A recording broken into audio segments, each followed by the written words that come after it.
des gouttières, mais aussi des pneus, des tôles amiantées et même un siège de voiture.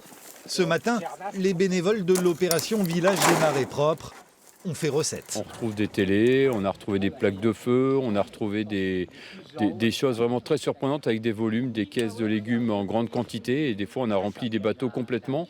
Alors ça c'était des points noirs qui ont disparu, mais aujourd'hui ce qu'on ramasse c'est moins volumineux, mais pour autant ça demande autant de travail et d'acharnement parce que c'est des déchets qui se dispersent partout.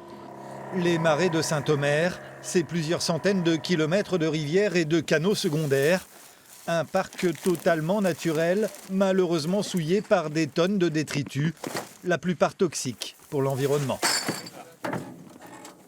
Déjà, il faut montrer l'exemple et puis c'est aussi pour soi-même parce que moi personnellement j'aime bien le marais, j'aime bien la nature donc forcément je vais la protéger du mieux que je peux.